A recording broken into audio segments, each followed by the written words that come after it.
छोटी सी बात आप अच्छा लग रहा है कि नहीं?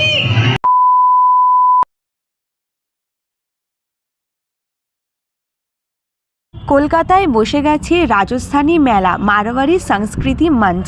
এখানে রয়েছে রাজস্থানের সমস্ত চমক যা তোমাদের এই ভিডিওতে দেখাবো। এটি বসেছে সল্টলেক করুণাময়ী বইমেলা প্রাঙ্গণের ঠিক অপোজিটে। তো চলো বেশি কথা না বাড়িয়ে ভিডিওটাকে স্টার্ট করা যাক।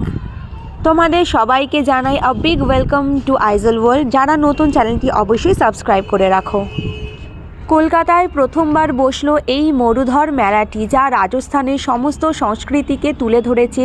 সেখানকার পুরো কালচারটা দেখানো হয়েছে। সামনে তোমরা দেখতে পেলে কতটা পরিমাণে ভিড় লেগেছে। এই মেলাটি শুরু হয়েছে 24 তারিখ থেকে আর এটি চলবে 31 তারিখ পর্যন্ত। তোমরা যারা যারা যেতে চাও এখানে অবশ্যই ভিজিট করতে পারো। হাতে মাত্র আর 2 দিন সময় রয়েছে। তো তোমাদেরকে এন্ট্রি ফিটা বলে দিই। আমরা গেছিলাম 28 তারিখে, আর 28 তারিখে এন্ট্রি ফি আমাদের লেগেছে পার হেড 300 টাকা করে।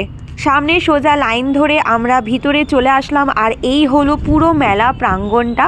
তোমাদেরকে অবশ্যই ঘুরে দেখাবো, আর এর মধ্যে আরও কি কি রাইড রয়েছে সেই সমস্ত কিছু তোমাদেরকে দেখাবো। তোমরা সাথে থাকো। মেলাটি রয়েছে অনেকটা বেশি এক্সপেন্সিভ, কারণ এখানে যত রকমের খাবার দাবার থেকে শুরু করে রাইড রয়েছে সেইগুলো নর্মাল মেলার তুলনায় একটু প্রাইসটা হাই রয়েছে। আর রাইডের মধ্যে সবথেকে ইউনিক ব্যাপার হলো এখানে তোমরা চড়তে পারবে ক্যামেল হর্স, আর তার সাথে সাথে বুল কাট।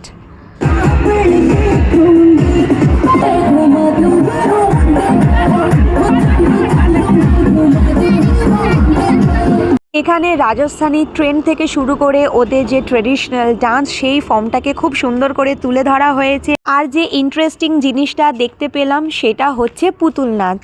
এটি দেখা প্রায় অনেক বছর পেরিয়ে গেছে, কোন ছোটোবেলায়। আর আইজল তো এই জিনিসটা দেখেইনি।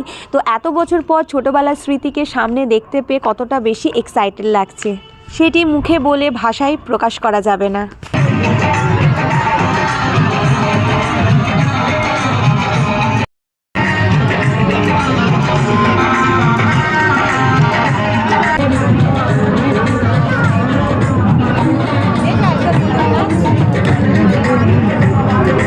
আসো।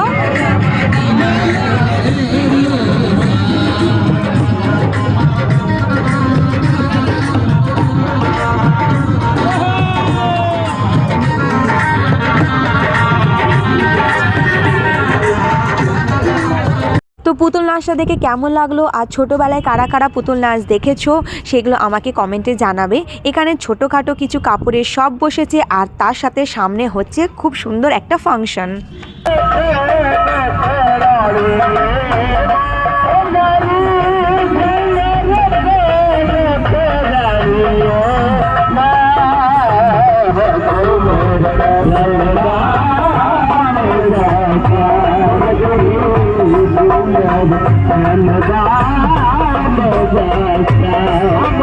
এই মেলাটিতে আসার মূলত একটি বিশেষ কারণ রয়েছে, এই উট চড়া আর তার সাথে সাথে ঘোড়া চড়া। আমার মেয়ে ঘোড়া চড়তে অনেক বেশি ভালোবাসে, ও অনেক দিন ধরে আশা করছিল ঘোড়া চড়বে বলে, বাট চড়া হয়ে ওঠেনি। আর উট রাইড তো আমরা কোনো দিন করিনি, জানি না ভবিষ্যতে কবে করব, বাট যখন কলকাতাতে এই সুযোগটা পেয়েছি তখন হাতছাড়া কিভাবে করা যায়। এখানে রয়েছে সামনে টিকিট চার্ট, টিকিটে তোমাদেরকে প্রাইসগুলো দেখিয়ে দিলাম কাদের কেমন কি প্রাইস রয়েছে। আর সামনে আমরা টোকন কেটে নিয়ে চলে আসলাম। তো হোয়াইটটা রয়েছে হর্সের জন্য, আর দুটো আমরা কেটেছি ক্যামেলের জন্য। তো চলো ঝটপট করে আমরা রাইডটা চাপি, তারপর তোমাদেরকে এক্সপিরিয়েন্সটা জানাবো যে চড়ে আমাদের কেমন লাগলো। এখানে দেখতে পাচ্ছ সামনে একটা জায়গা করা রয়েছে উঁচু, এখানে ক্যামেলের পিঠে ওঠার জন্য। আর রয়েছে লাইন অনেক বেশি পরিমাণে রয়েছে। যত লোক ঘুরতে গেছে তাদের মধ্যে ম্যাক্সিমাম লোক উঠে রাইডটি করছে। তো আমরা লাইন দিলাম, আমাদের লাইনে কিছু না হোক প্রায় 1 ঘন্টার মতন লেগে গেছে। লাইন দিয়ে ফাইনালি আমরা চলে আসলাম ওপরে, আর উপরে এখানে বসবো।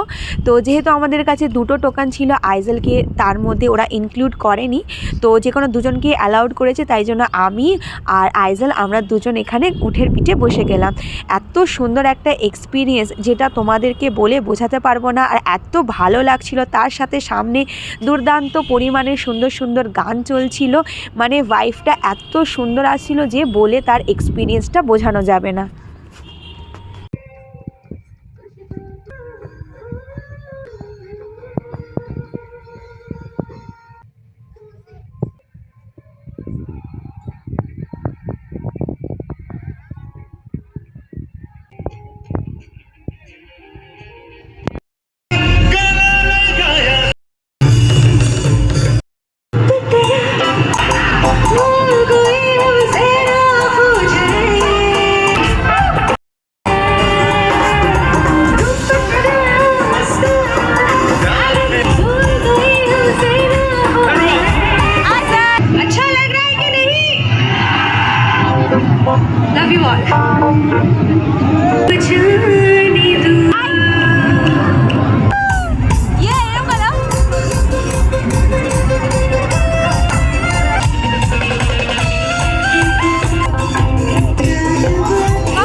চলো তোমাদেরকে আরেকটা ইন্টারেস্টিং কথা শোনাই। এই মেলাতে তোমরা ফ্রিতে ওখানকার রাজস্থানি খাবার ট্রাই করতে পারবে। তো তোমরা এখানে দেখতে পাচ্ছ রাজস্থানি বউরা সামনে চুলোতে বসে রুটি তৈরি করছে, আর এইগুলো হচ্ছে বাজরার রুটি। বাজরা আমি কোনো দিন এর আগে ট্রাই করিনি। তো ওখানে ওরা এই রুটিগুলো বানাচ্ছে আর ফ্রিতে সবাইকে টেস্ট করাচ্ছে একটু আচারের সাথে, মানে খেতে ক্রিস্প আর এতটা সুন্দর ছিল কি বলবো। তো আমরা এখানে এক টুকরো ট্রাই করে নিয়েছি, আর সামনে একটা ছাঁচ দেওয়া রয়েছে, এইটাও ফ্রিতে দেওয়া রয়েছে। এটা কি আছে এক্স্যাক্টলি নাম জানি না, বাট টেস্টটা আমার একদমই ভালো লাগেনি, মনে হচ্ছিলো যেন ফ্যানের মধ্যে কিছু তৈরি করা। তো আজকে এই ভিডিওটি তোমাদের কেমন লাগলো অবশ্যই জানাবে, আর চ্যানেল নতুন আসে চ্যানেলটি সাবস্ক্রাইব করবে। দেখা হবে নেক্সট ভিডিওতে, ততক্ষণ পর্যন্ত টাটা।